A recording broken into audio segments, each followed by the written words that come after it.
La question que j'avais envie d'aborder avec vous ce soir, c'est celle du modèle de société. Quel modèle de société la Torah nous propose-t-elle?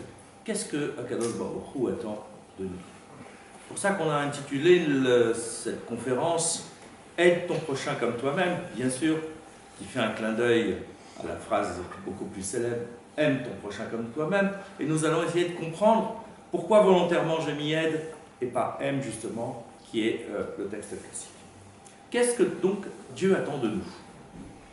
Quand on regarde l'ensemble des mitzvot sociales, celles qui ont trait aux relations entre les hommes, on voit des choses assez classiques qui sont valables pour toute société.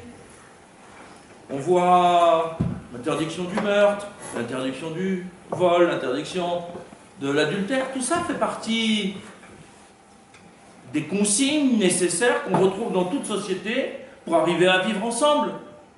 Il faut des règles, il faut des lois, il faut un cadre juridique pour que l'homme puisse vivre en bonne entente. Si ce n'est que ça que la Torah nous propose, c'est intéressant, mais on n'a pas besoin de la Torah. On voit bien que plein de civilisations, plein de sociétés ont inventé leurs lois, leurs règles sociales. Ils ne se sont pas inspirés de la Bible, ne sont pas forcément allés lire dans la Bible, parfois oui, parfois non. Mais toute société crée, parce qu'elle a besoin de relations apaisées, crée des codes de loi qui permettent aux gens de ne pas s'entretuer, soit pour des biens, soit pour des problèmes de mœurs. Donc des règles qui seraient simplement sociales. Pourquoi alourdir la Torah avec ça? Ça va de soi, l'homme va être capable de l'inventer, de le construire, de l'élaborer. On n'a pas besoin. Allons à l'essentiel. Allons plutôt à des règles spécifiques. Or, lorsqu'on regarde un petit peu ces règles, il y a bien sûr les règles classiques qu'on connaît de la vie en société. Mais il y a d'autres règles qui ne sont justement pas évidentes parce qu'elles ne correspondent pas à ce qu'on appelle le droit naturel. Prenons quelques exemples pour essayer de comprendre là où Dieu veut nous emmener.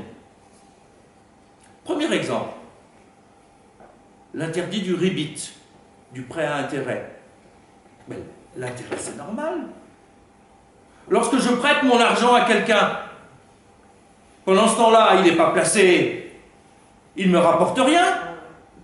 Donc je demande à la personne à qui j'ai prêté mon argent, lorsqu'elle me rend, de me donner aussi comme intérêt ce que j'ai perdu pendant ce temps-là. C'est le droit naturel, c'est pas de l'usure. De l'usure, c'est un intérêt abusif. Mais l'intérêt normal, c'est comme ça, sinon je perds quelque chose. Je perds la disponibilité de l'argent, je perds la plus-value que j'aurais pu avoir si je l'avais gardé. Donc c'est normal qu'on ait un intérêt mesuré, calculé par rapport à un vrai taux équilibré. Or la Torah nous demande autre chose. Et nous demande d'aller au-delà du droit naturel. Elle nous demande, dans une relation à l'autre, de ne pas prendre d'intérêt. Donc quelque part, de perdre un peu de ce qu'on aurait pu gagner à ce moment-là. Pourquoi? La réponse est simple. Parce que celui à qui tu prêtes, c'est ton frère. Ton frère, tu ne vas pas lui prendre d'intérêt, tu as même envie de lui donner plus, s'il faut. Si tu prêtes à un étranger, tu ne connais pas, que tu aies le prix du temps, comme ça s'appelle, c'est normal. Mais quand tu prêtes à ton frère, quand tu prêtes à ton fils, quand tu prêtes à ton père, tu ne vas pas prendre d'intérêt. Tu lui donnes parce qu'il a besoin. Tu te préoccupes de son besoin à lui, pas à ton intérêt, à toi. Il veut te le rendre. Parce qu'il ne veut pas que tu lui donnes. Mais spontanément, tu lui aurais donné l'argent dont il a besoin. Mais lui, il ne veut pas être redevable. Alors il te dit, je vais te le rendre. Je ne veux pas te prendre, je ne veux pas un cadeau. Parce que là aussi, ça crée une dépendance plus grande. Je veux juste que tu me le prêtes pendant un temps limité parce que j'en ai besoin. Cette règle-là met en place une relation de type fraternel entre les individus. C'est plus la règle sociale de base. On est au-delà de cette règle parce qu'on cherche à installer une société différente. Non pas basée simplement sur la non-belligérance, sur le fait qu'on ne se fait pas la guerre et qu'on est les uns à côté des autres. On veut construire une société où on est en lien fraternel les uns avec les autres. Deuxième exemple.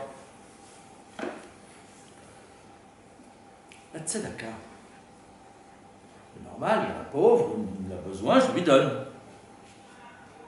Donc je devrais lui donner comme j'ai envie.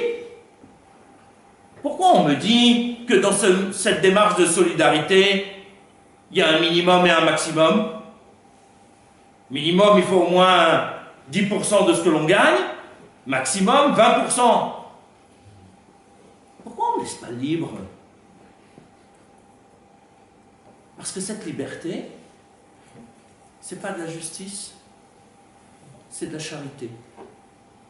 Dans cette liberté, je maintiens la différence entre moi qui ai et celui qui n'a pas. Ma domination vis-à-vis de l'autre est restée, mon mépris est resté, parce que je lui donne aussi pour qu'il arrête de me demander. Je le laisse dans sa pauvreté, sauf lorsque j'arrive au premier degré, le plus élevé de la tzedaka, où à ce moment-là, je lui donne du travail, où je le prends comme associé. Mais la plupart du temps, c'est pas ça. On donne. Pourquoi? Parce que, affectivement, psychologiquement, il nous dérange. On a pitié de lui. Alors on se donne bonne conscience. Dans la tzedaka, il ne s'agit pas de se donner bonne conscience. On vient nous dire, tu fais un acte de justice, de solidarité. Pourquoi? Parce que l'argent que tu as, Dieu te l'a donné pour que tu puisses le donner à un autre. Il ne t'appartient pas. Il y a 10% de ta fortune que tu as gagnée qui ne t'appartient pas. Elle est en dépôt chez toi. Le pauvre, il vient te rendre service. Il te permet de libérer le dépôt. Sinon, tu es coincé avec ce dépôt. Il ne t'appartient pas, tu l'as chez toi, il faut que tu le donnes à quelqu'un. C'est le pauvre qui te rend service. C'est pas toi qui es condescendant et qui lui donne avec mansuétude, avec générosité, et tu te gonfles dans ton égo, je suis un type bien, parce que j'ai donné une pièce à un pauvre. Non, je l'ai maintenu dans sa pauvreté, je suis resté dans mon aisance, j'ai rien changé. Dans la tzedaka, le cadre il est défini, c'est pas moi qui le décide. J'ai pas le droit de m'appauvrir, j'ai un peu de marge, entre 10 et 20%. Je peux aller au-delà des 10%, mais ce que Akadosh Baruch Hu veut montrer, c'est que il y a une égalité fondamentale entre les hommes. Elle n'est pas sociale, elle est humaine. En humanité, on est égaux. Peu importe notre intelligence, peu importe notre richesse. Humainement, on est égaux. On est fait comme tout individu, avec un corps, avec une âme, avec du sang qui circule dans nos veines, et notre sang n'a pas plus de valeur que le sang des autres. Mais pas moins non plus. Il y a là donc une volonté de créer une société où il y a un souci de l'autre, mais pas un souci de l'autre qui est condescendant, qui crée de la différence, un souci de l'autre qui nous explique qu'on est en égalité en valeur humaine. Ni en valeur sociale, ni en valeur intellectuelle, ni en santé, ni en des tas de choses où il n'y a pas d'égalité, parce que Dieu a décidé de faire des êtres différents, mais en valeur humaine, en valeur absolue d'humanité, on est égaux, et ce que j'ai, il y a une partie qui est à moi pour faire ce que j'ai besoin de faire, pour nourrir ma famille, pour m'habiller, pour faire en sorte que je vive de manière décente, mais aussi pour faire les mitzvot, parce que c'est fondamental dans le contexte, et tout ce que je viens d'énumérer va aussi dans ce sens-là, mais il y a une partie qui ne m'appartient pas, elle appartient à l'autre, et là, je vais au-delà de ma sensibilité, de ma charité. Je suis dans un monde égalitaire.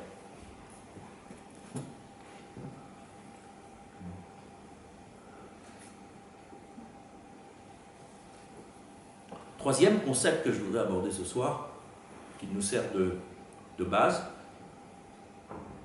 c'est le concept de Gmilut Hasadim. Pas la Gmilut Hasadim, la générosité, la bienfaisance avec de l'argent, mais avec le corps, ce qu'on appelle Gmilut Hasadim Bagouf, visite aux malades, le fait de réjouir les mariés, le fait d'accompagner des endeuillés, sont des éléments où là, j'ai un certain nombre de mitzvot où Dieu m'invite à aller au-delà de moi-même, au-delà de mon ressenti, au-delà de ce que je vais pouvoir gagner pour moi-même. Parce que s'occuper d'un décès, de quelqu'un qui est malade, s'occuper de l'autre, sans penser forcément à soi. La personne qu'on accompagne vers sa dernière demeure, elle ne nous sera pas reconnaissante. Ici-bas. Je ne vais pas, ça ne va rien apporter à mon ego.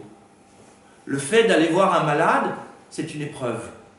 Parce que ça me remet en question en permanence. Parce que je suis tranquille dans ma sûreté d'être en bonne santé et que je vois que quelqu'un ne l'est pas et que demain, Dieu préserve, ça pourrait être moi. Donc ce sont des mitzvot extrêmement difficiles qui attendent de nous de dépasser notre sentiment naturel. C'est plus facile, on le croit, d'aller réjouir des mariés. Mais pourquoi on va réjouir des mariés? Est-ce qu'on va réjouir des mariés pour leur joie à eux? Ou on va réjouir des mariés parce qu'on va passer une bonne soirée avec de la musique et puis qu'on s'en fiche des mariés? Parce que de toute façon, on ne les a pas vus de la soirée. Qu'est-ce que ça veut dire réjouir des mariés? C'est pas se faire plaisir et se dire, tiens, je vais aller passer une soirée agréable, il y a de la musique, il y a un bon repas, il y a un bon buffet, je vais avoir une soirée agréable. Mais c'est ça, réjouir les mariés, ils sont où? Je ne les ai même pas vus, je ne sais même pas qui est le khatan, je n'ai même pas dansé 2 secondes avec lui, j'ai raté, je suis passé à côté. J'ai réjoui les parents, parce que peut-être les parents m'ont invité, mais les mariés, je ne suis pas sûr d'y avoir réussi ce soir-là, parce que je ne les ai pas vus, parce que je ne me suis pas impliqué dans leur réjouissance, et que du coup, je suis passé à côté. Ce ne sont pas des choses si simples. C'est des choses qui demandent un dépassement de soi-même, un dépassement de son ego, pour se rendre compte que fondamentalement, on n'existe que si on est dans une relation de solidarité. Solidarité dans la peine, solidarité dans la joie, parce qu'on arrive à être heureux de la joie de l'autre et on arrive à être triste de la peine de l'autre. On est en empathie. Et du coup, on crée une relation sociale qui est très différente de simplement le fait d'avoir des tribunaux, le fait d'avoir un chacun chez soi et puis je ne déborde pas sur le terrain de l'autre. Parce que là, c'est juste des cases posées les unes à côté des autres sans forcément de relation des uns et des autres. Et on voit bien dans notre société moderne que l'individualisme fait des ravages et fait qu'on ne s'aperçoit pas que la personne d'à côté elle est souffrante ou pire, qu'elle est décédée depuis des jours et on ne s'en est pas aperçu et pourtant c'était notre voisine. Ce sont des choses qui arrivent dans nos sociétés modernes parce qu'on n'a ni fraternité, ni égalité, ni solidarité. Pour créer une société comme ça, il faut des mitzvot. Parce que si c'est l'objectif d'Akadosh Baruch Hu, alors il faut mettre ça en œuvre, ça ne vient pas tout seul. Le tempérament de départ de l'homme n'est pas tourné vers ça. Il est tourné vers l'égoïsme. Il est centré sur lui-même, au mieux sur sa famille, et puis au-delà de ma famille, point de salut. Là, ça demande de sortir de sa tranquillité. Ça demande de s'intéresser à l'autre, d'avoir le souci de l'autre, et pas simplement le souci de soi. Alors, on nous dit qu'il y a un certain nombre de mitzvot qui sont là. Je ne vais pas les énumérer maintenant, je vais revenir sur une bien précise. Mais ça veut dire qu'il y a un cadre qui doit nous amener à construire une société de ce type-là. Pourquoi? Parce que c'est Akadosh Baruch Hu qui nous le demande. Pourquoi? En relisant les textes, Liot lachem l'Elokim. Pourquoi je vous ai fait sortir d'Égypte? Pourquoi je vous ai donné toutes ces mitzvot? Pour être pour vous, Akadosh Baruch. Il va falloir qu'on comprenne ça. Pourquoi toutes ces règles sociales sont là? Pour que Dieu puisse être notre Dieu. Avançons d'abord. La règle classique, fondamentale, qui gère tout, c'est bien sûr l'amour du prochain. Va'afta l'reacha kamocha. Aime ton prochain comme toi-même. Et cette fois-ci, je dis bien, aime ton prochain comme toi-même. Vous connaissez aussi la version négative de Hillel, qui nous dit, en quelque sorte, ne fais pas à ton prochain ce que tu n'aimerais pas qu'il te fasse. Voilà toute la Torah. Toute la Torah, c'est ça. Comment ça peut être ça? C'est juste un problème de comportement. Et toutes les mitzvahs vis-à-vis d'Akadosh Baruch Hu, alors elles sont pour rien si toute la Torah c'est ça. Comment il est la tzaddik peut nous dire que toute la Torah c'est ne fais pas à autrui ce que tu ne veux pas qu'il te fasse? Simple règle sociale. Qu'est-ce qu'il y a derrière? Comment il peut dire à la personne qui veut se convertir, ça c'est toute la Torah, maintenant tu vas aller comprendre les commentaires et tout ce qu'il y a autour? Parce qu'évidemment il y a plein de petites choses. Il ne faut quand même pas s'arrêter là. Mais c'est quoi ce commandement? Aime ton prochain comme toi-même. Franchement, c'est réaliste.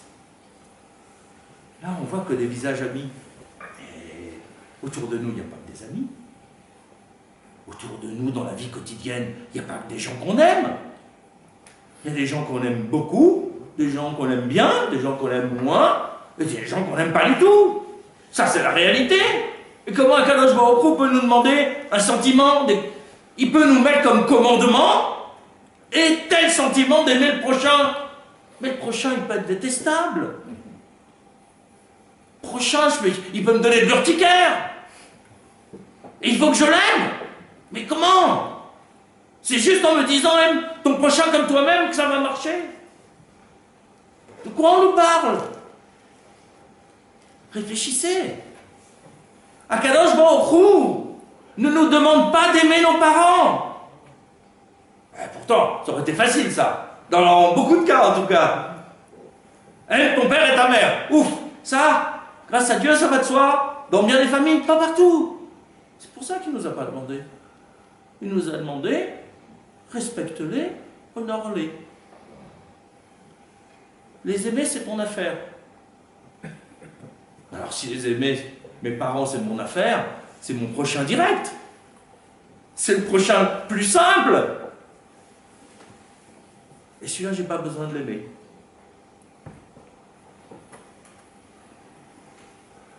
Alors pourquoi, si ça doit être si simple d'aimer son prochain, pourquoi il n'utilise pas sa forme positive?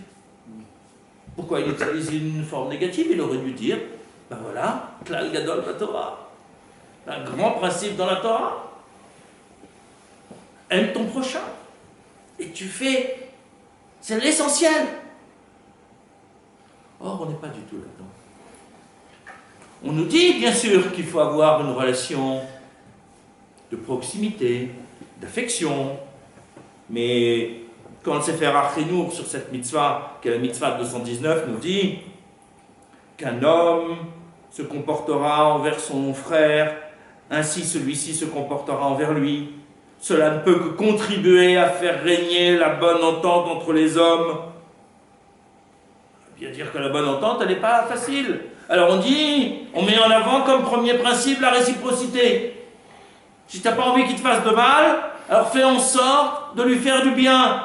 Parce que peut-être qu'il se comportera comme tu as envie qu'il se comporte vis-à-vis de toi, si toi-même tu te comportes vis-à-vis de lui de manière agréable, de manière positive. Ça veut bien dire que ce n'est pas évident, mais on parle de comportement. On ne parle pas d'amour. Rabbi Moshe Cordovero, dans ton mère Déborah, que l'homme s'habitue à faire pénétrer dans son cœur l'amour des hommes et même des méchants. Pas de soi, hein, il doit s'habituer à ça. parce que c'est vraiment contre nature. Comme s'ils étaient ses frères et davantage encore, jusqu'à ce qu'il se fixe dans son cœur l'amour de tous les hommes, même les méchants, et il les aimera dans son cœur, et il dira, puisse-t-il être des justes. Bien dire que il a en travers de la gorge que ce sont des Rechaïm. Alors il faut que je les aime, parce que peut-être ça va les aider à devenir des Tzadikim. D'accord, mais alors, quand est-ce que je fais la mitzvah? Quand est-ce que j'ai fini de faire cette mitzvah? J'ai jamais réussi à la faire. Je passe toute ma vie, sauf quelques êtres d'exception, qui ont un pouvoir d'amour, qui ont un élan fraternel avec tout le monde, qui est tellement exceptionnel qu'on se dit, mais on ne va jamais y arriver. Et pourtant, c'est un principe fondamental de toute la Torah. Alors ça veut dire qu'on passe à côté de toute la Torah. Heureusement, il y a des commentateurs qui nous aident et qui nous donnent des pistes pour réfléchir, sinon on était embêtés. L'un des commentaires, aussi bien du Ramban Nachmanide que de Rav Shimshon Raphaël Hirsch, nous dit non, tu as mal lu. Relis bien le texte. Il n'est pas dit Ve'afta et Re'acha. Il est dit Ve'afta et Hashem Elokecha. Oui, ça c'est autre chose. Tu aimeras l'Éternel ton Dieu. Oui, parce que quand tu as compris, on le voit dans le Shema Israël Hashem Elokeinu Hashem Echad, Ve'afta et Hashem Elokecha. Quand tu as compris, toi, en tant qu'Israël, que Akadosh Baruch Hu, c'est Elokeinu, notre Dieu, et qu'il est un, alors forcément, si tu as bien compris ça, tu vas avoir un élan d'amour. Et tu vas ensuite, cet élan d'amour vis-à-vis d'Akadosh Baruch Hu, devoir le canaliser pour y mettre tout ton cœur, toute ton âme, tout est bien. Ça, c'est la canalisation. Mais cet élan d'amour, tu vas l'avoir. On t'a pas dit, Bafta, être Echa. On t'a pas dit, tu aimeras ton prochain.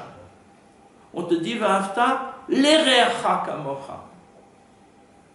C'est-à-dire, nous disent les commentateurs, tu aimeras ce qui est bien pour ton prochain. Rav Hirsch explicite, nous devons aimer son bien-être comme s'il s'agissait du nôtre. Nous devons nous sentir affligés de ses peines comme si elles étaient les nôtres. Et nous devons écarter de lui les épreuves comme si nous en étions menacés. On nous parle d'empathie, on nous parle de solidarité, de fraternité. Quand l'autre, il lui arrive quelque chose de bien, je dois être capable de me réjouir de son bien avec lui, sans jalousie, sans avoir la rage parce que c'est lui qui l'a et pas moi. Ça, c'est encore réaliste. C'est aimer pour ton prochain tout ce qui lui arrive. Et de se sentir solidaire avec ton prochain de tout ce qui lui arrive. Alors quand tu vas à son mariage, tu peux te réjouir avec lui. Quand tu vas au deuil, tu peux t'attrister avec les endeuillés. Parce que tu te connectes à eux. Tu te mets en phase avec eux. Tu te sens partie prenante de ce qui leur arrive. Faire en sorte de créer une relation qui est une relation d'aide. On a une aide mutuelle. On est lié par quelque chose qui crée de l'égalité, qui crée de la solidarité, qui crée de la fraternité. Ça, je peux arriver à le construire. L'amour absolu, utopique, comme le prônent les chrétiens, c'est pas chez nous. On est dans de la réalité. L'amour absolu du prochain, c'est peut-être accessible à quelques tzadikim qui arrivent, mais c'est pas un objectif pour tout un chacun. Parce que c'est pas ça qui va compter. C'est pas l'objectif. Et on le verra un peu plus loin. L'objectif, il est ailleurs. C'est pour ça que les moyens ne sont pas ceux-là. On ne nous propose pas d'atteindre une utopie. On nous propose de faire quelque chose qui est réalisable, qui est réaliste, et il va falloir comprendre pourquoi on en a besoin. Mais se réjouir avec l'autre quand il est joyeux, oui, je peux y arriver. Je vais faire abstraction de ma jalousie, je vais faire abstraction de mon ego personnel et je vais me mettre à l'unisson avec lui. Pourquoi? Parce que je suis préparé par des tas de mitzvot, parce que j'ai compris que quand je donne la tzedaka, je suis dans l'égalité, parce que j'ai compris que lorsque je prête de l'argent, je suis dans la fraternité. Et que lorsque quelqu'un est malade, je suis dans la solidarité. Parce que je l'ai compris grâce aux mitzvot. Alors j'arrive à le réaliser. Parce que les mitzvot, elles vont m'amener à ça en me disant, stop. Là, tu ne lui demandes pas d'intérêt. Même pas ce qu'on appelle avat ribit, la poussière du ribit. Tu lui demandes même pas qu'il te dise merci. Et tu l'engueules s'il te dit merci. Parce que c'est ton frère et que tu n'as pas besoin d'avoir un merci de ton frère. C'est naturel ce que tu as fait parce que vous êtes frères. Et s'il te dit merci, ça veut dire qu'il ne te considère plus comme son frère. Donc c'est une rupture. Et du coup, tu as un intérêt.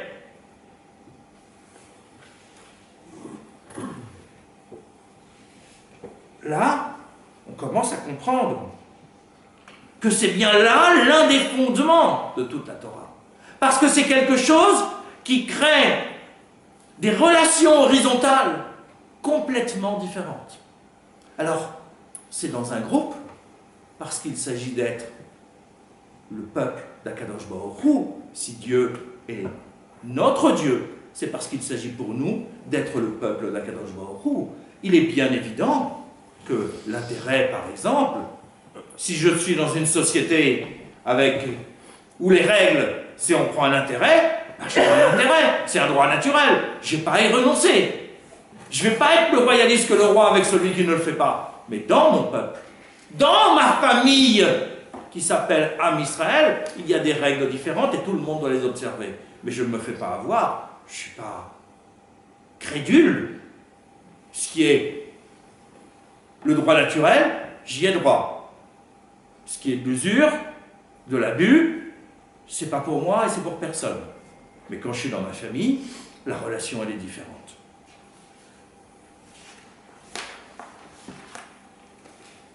Pourquoi ?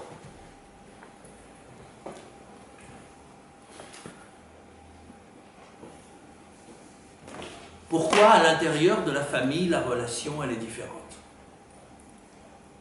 Pourquoi je dois avoir ces règles à l'intérieur du peuple juif de fraternité, de solidarité et d'égalité? Pourquoi Kadosh Baruch Hu me demande ça? Il aurait pu me laisser libre de mes lois sociales. Et puis, je suis généreux, bah tant mieux. Je suis pas généreux, tant pis. Je suis pas un type bien, tant pis. Qu'est-ce que ça a à faire avec Kadosh Baruch Hu? En quoi ça le préoccupe? En quoi il a besoin de légiférer et de nous donner des commandements? Pourquoi j'ai besoin d'avoir un certain type de relation avec l'autre? D'accord, on a besoin de s'unir pour faire certaines choses. Les 613 commandements ne peuvent être faits, réalisés que par l'ensemble du peuple juif. Parce que je ne suis pas agriculteur, juge, Cohen, roi à la fois. Chacun a sa part de mitzvot. Chacun a son rôle à jouer à l'intérieur du peuple. Je ne suis pas commerçant et puis sauf faire en même temps. Tout peut se produire, bien sûr. Mais a priori, il peut y avoir des métiers différents. Donc j'ai besoin à l'intérieur du peuple juif, comme dans n'importe quel peuple, d'avoir des spécialités. Mais je peux être uni sans être forcément dans la fraternité. Pourquoi je vais aller au-delà? Pourquoi je vais aller donner de ma personne simplement pour être le peuple juif? Quand on est dans un minyan, dans une synagogue, on est tous ensemble. Il y a des moments de communion. Il y a des moments où on est tous à l'unisson, mais on est tourné vers Dieu. On est à l'unisson, focalisé par Akadosh Baruch Hu, par la tefila qu'on est en train de faire. On ne se sent pas tellement à l'unisson les uns avec les autres. Parce que justement, il manque ce travail-là. Et pourquoi ce travail va être fondamental?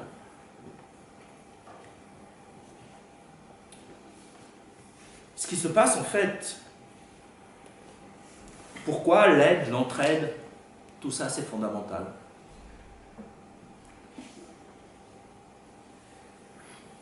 Parce que chaque neshama de chaque individu